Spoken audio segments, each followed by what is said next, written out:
a seemingly perfect family, a separation brimming with conflict, and a court ruling that changed absolutely everything.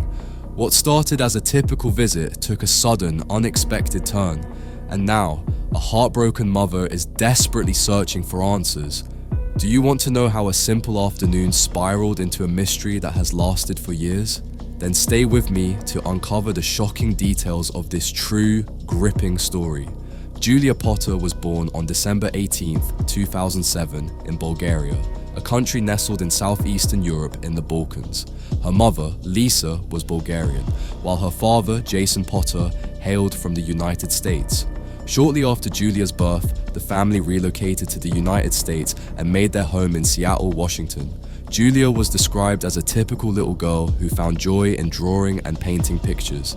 She was captivated by all things princess related, and her room was completely adorned with Disney artwork. From appearances, the family seemed idyllic, but the reality was that ever since Julia's arrival, her parents' relationship had been steadily declining. Indeed, their behavior shifted over time, ultimately reaching a point where they both recognized they no longer wished to remain together. Consequently, the couple's separation became unavoidable. This separation was anything but amicable. On the contrary, it was fraught with conflict, deeply impacting young Julia. Following the separation, the former couple began a contentious battle for their daughter's custody. A grueling legal fight ensued, ultimately resulting in Rolette, Julia's mother, being awarded custody by the court. Jason regularly visited his daughter and made an effort to be as involved in her life as possible. However, Jason never came to terms with the court's decision to award custody to his ex-wife. In his view, he had been unjustly treated, and he became determined to rectify the situation. In November 2014, Julia went to spend some time at her father's house for a visit. However, when it was time for Jason to return his daughter to her mother, he was nowhere to be found. Hours ticked by, and all of Rolette's attempts to reach her ex-husband were unsuccessful. Jason didn't answer any of her calls, nor did he call back. Deeply worried, Rolette made the decision to contact the police, requesting they go to Jason's house to check on the situation. Upon arriving at the residence, the police discovered the house was empty. It was apparent that Jason had absconded with his daughter. At the time, Julia was just a month shy of her 7th birthday and was in the 1st grade. As investigations to locate Jason and his daughter commenced, authorities interviewed Jason's lawyers. According to them, prior to his disappearance, Jason had informed them he was planning to go away for a while. In the days that followed, the search for Jason and Julia ramped up considerably. Numerous media outlets began widely circulating the story, broadcasting photos and descriptions of the father and daughter, urging anyone who might spot them to immediately notify the authorities. Investigators suspected that Jason's family members were harboring him and his daughter. Some of these relatives resided in Seattle and Olympia, Washington. The police even conducted searches at these relatives' homes, but found absolutely no sign of Jason or Julia. Subsequently, officers also checked residences in the Tacoma and Bellingham areas where some of Jason's close friends lived, but again, nothing was discovered. Just a few days later, Jason changed his Facebook profile picture to an image of the singer Lionel Richie. He also posted a quote saying, "Hello, is it me you're looking for?" This brazen act clearly demonstrated Jason's carefree attitude and his confidence that he would evade capture. Jason was 45 years old at the time of these events, and the police learned that he had a fondness for boats and forests. Based on this information, they theorized that Jason might have used a boat to escape with his daughter, or that he was possibly hiding in a cabin nestled deep within the forests of Washington state. If either of these scenarios were true, it would mean a massive search area to cover. A woman posted a comment on the Facebook page dedicated to Julia's kidnapping case.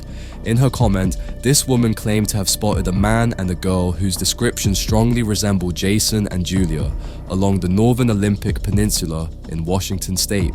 This area is a popular destination for hiking and other outdoor pursuits. The woman stated she was almost positive it was Jason and his daughter, and that at the time of the sighting, she didn't have her phone with her. However, she later contacted the authorities to report what she had seen. The police diligently followed up on all leads and reported sightings, but none were ever confirmed. As time went on, weeks bled into months, and months stretched into years. It wasn't until 2021 that authorities received a fresh lead concerning Jason Potter. He had reportedly been seen at a nursing home in Olympia, the capital of Washington State. At that time, Jason had apparently visited the facility to see his father, who had been a resident there for several years. The nursing home staff explained that Jason wasn't permitted to enter. The facility had strict protocols in place regarding physical contact due to the global health crisis that began in 2019. Despite this, Jason was insistent on seeing his father, claiming he had driven a considerable distance to get there.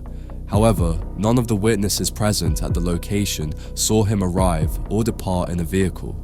One witness mentioned that she initially didn't recognize Jason because he had grown a significant amount of facial hair, but upon realizing who he was, she immediately contacted the authorities. However, by the time police arrived at the nursing home in Olympia, Jason had already left. Witnesses confirmed he was alone and that they saw no indication of Julia being with him. According to these witnesses, it was the first time Jason had attempted to visit his father since he kidnapped his daughter. Following this visit, Jason vanished once again, and no further credible leads regarding his or Julia's location surfaced. In the intervening period, authorities continued to receive various unverified reports of potential Jason sightings. Intriguingly, some of these sightings placed him as far away as Asia. Certain individuals claimed to have seen someone closely resembling Jason, accompanied by a girl who could have been Julia. Unfortunately, none of these reported sightings could be substantiated by the authorities. In January 2014, investigators developed a theory that Jason might be disguising himself as a woman to conceal his identity in public. This theory arose after police uncovered photographs of Jason dressed in women's clothing. These photos had been posted on a website dating back to when he worked as a model. These photos had been taken years prior to the kidnapping, and Jason's profile on the website had since been deleted, explaining why it took the police some time to uncover them. One of these photos was released to the public with the hope of reaching someone who might have seen Jason in disguise. As you can see, Jason's appearance is dramatically altered, and he could easily go unrecognized if he were indeed dressing as a woman during his escape. Today, Julia Potter is nearing her 17th birthday, and numerous questions still linger unanswered. Does Julia have a new identity and live a somewhat ordinary life? Is she hidden away with her father, completely cut off from the outside world? Is she even still alive? Regarding this last heartbreaking question, those who know Jason insist he would never be capable of harming his daughter. However, despite these assurances, no possibility can be entirely dismissed. Alyssa, Julia's mother, has endured years of agonizing uncertainty and distress. She actively manages a Facebook page dedicated to Julia's kidnapping called Finding the Kidnapped Julia Potter, where she regularly posts updates and information about the case. In an interview, Roulette expressed her unwavering belief that one day Julia will come home. Well folks, that concludes today's video. It was brief, but the story of Julia Potter is packed with compelling details that warrant our attention. I'm currently developing longer videos featuring new, unsolved cases, so be sure to subscribe to the channel to stay updated. If this story has resonated with you in any way, please leave a comment below so we can all reflect on the events that truly transpired. Alright folks, that's all for today. Thank you so much for watching until the end, and I'll see you in the next video.